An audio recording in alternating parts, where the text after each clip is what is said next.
Great. All right, thanks so much for coming out to support and honor our men and women who gave the ultimate sacrifice in defending this country. I would like to thank our mayor, Betsy Owens, bugler Larry Gossin, members of VFW Post 220 Mays Landing, and the 177 Fighter Wing, George Clark, Joe Moeni, Mike Mimler, Matt Wagner, and Boy Scout Troop 99. Does anybody have a family member who died defending our country or currently in the military who would like to be recognized?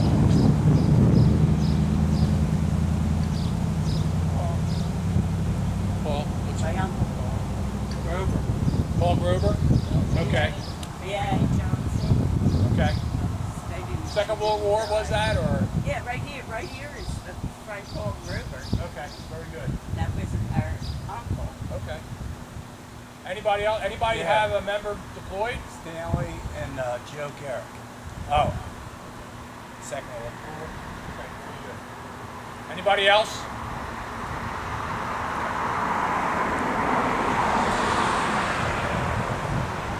Our nation cannot be free without the defense of our military. Sons, daughters, mothers, fathers fight and sometimes die to defend our freedom. From the First World War through the Iraq-Afghan War, Atlantic County lost 380 of their loved ones in defense of our country. During the Civil War, New Jersey lost over 5,000 loved ones defending the belief of freedom for all Americans. We have 3 members of the Grand Army of the Republic buried here in Dorothy and Estell Manor. 2 buried at the Estell Manor Community Church on Cumberland Avenue and 1 at the Lutheran Church of Dorothy. They're marked with white Grand Army of the Republic, General William J. Sewell Post 47 markers. So if you ever have time, you want to stop by and see that. Something. Because of the Civil War, 2 significant traditions were established. The melody of taps that our bugler Larry Gossin will be playing today originally was the bugle call used to signal lights out at the end of the day. However, in 1862, taps was played for the first time at a military funeral for a Union cannoneer killed in action. The man's commanding officer, Captain John Tidball, decided the bugle call would be safer than the traditional firing of 3 rifle volleys over the soldier's grave, a move which could have been confused by the nearby enemy as an attack. In 1875, taps became the U.S. Army's official bugle call. Taps has been used by the U.S. Armed Forces ever since, at the end of the day, during flag ceremonies, and at military funerals. And in 1868, General Order No. 11 was drafted by John A. Logan, Commander-in-Chief of the Grand Army of the Republic. He was a general serving under General Grant during the Civil War. He also became the State Senator of Illinois. I would like to read that order to you. Memorial Day Order, Headquarters Grand Army of the Republic, Washington, D.C., May 5th, 1868. Order number 11. 30th day of May, 1868 is designated for the purpose of strewing with flowers or otherwise decorating the graves of comrades who died in defense of their country during the late rebellion, and whose bodies now lie in almost every city, village, and hamlet churchyard in the land. In this observance, no form or ceremony is prescribed, but posts and comrades will, in their own way, arrange such fitting services and testimonials of respect as circumstances may permit.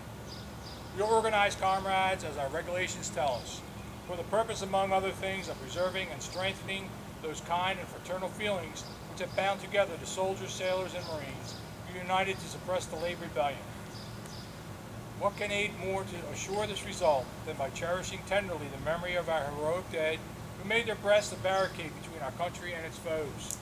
Their soldiers' lives were the reveille of freedom to erase in chains, and their deaths the tattoo of a rebellious tyranny in arms. We should guard their graves with sacred vigilance. All that the consecrated wealth and taste of the nation can add to their adornment and security is but a fitting tribute to the memory of her slain defenders. Let no wanton foot tread rudely on such hallowed grounds. Let pleasant paths invite the coming and going of reverent visitors and fond mourners. Let no vandalism of variance or neglect, no ravages of time, testify to the present or to the coming generations that we have forgotten, as a people, the cost of a free and undivided republic. If other eyes grow dull, and other hands slack, and other hearts cold in the solemn trust, ours shall keep it well as long as the light and warmth of life remains in us. Let us then, at the time appointed, gather around their sacred remains, and garland the passionless mounds above them with the choicest flowers of springtime. Let us raise above them the dear old flag they saved from dishonor.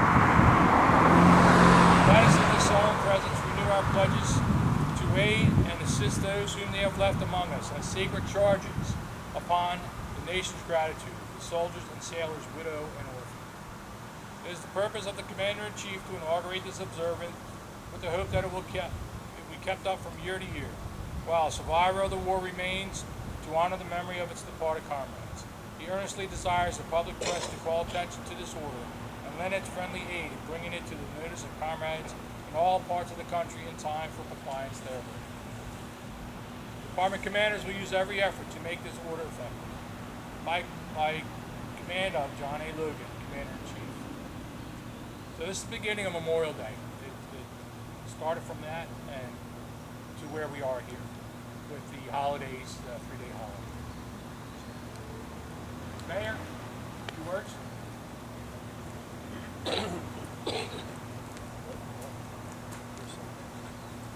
Good morning. First of all, I wanted to thank everyone for coming out and to take the time to pay tribute to everyone who paid the ultimate price, and their families also, for our freedom. Without them, we would not be able to enjoy what we have today. And I just wanted to say thank you again, and keep them in your memory and your prayers. Thank you.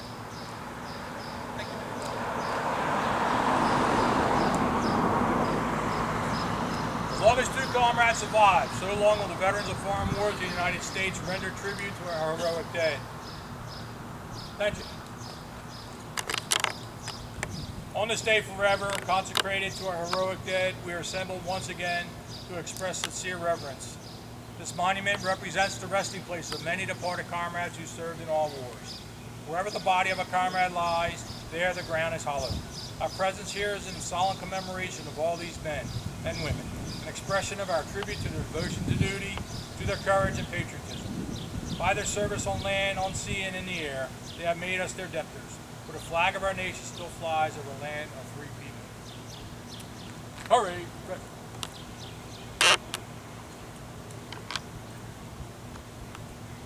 Father of us all, in the depths of our silent reverence, we realize the truth of the inspired words. I am the resurrection and the life. He that believeth in me, though he were dead, yet shall he live. As comrade after comrade departs, we march on to with our ranks grown thinner. Help us to be faithful unto thee and to one another.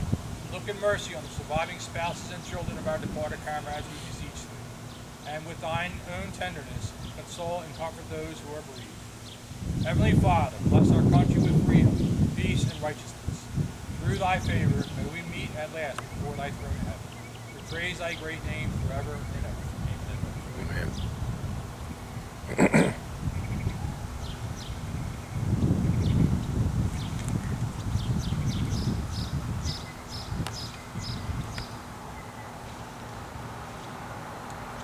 Memory of the heroic dead who have fallen in defense of the United States of America, we place this tribute to our devotion and our death. Priest.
On behalf of our glorious republic, for whose integrity our comrades enlisted and served, we place this emblem of the nation. The flag of our country was theirs to defend.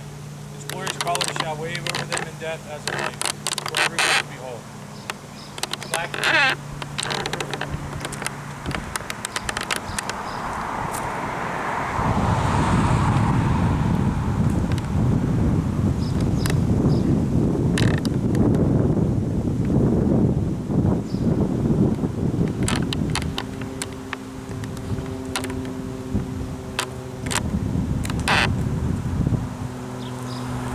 Comrades of the quarter, we render a solemn salute. Present the march. Comrades in the silent land beyond, wherever your mortal remains may rest, these solemn services we hold in tribute to you.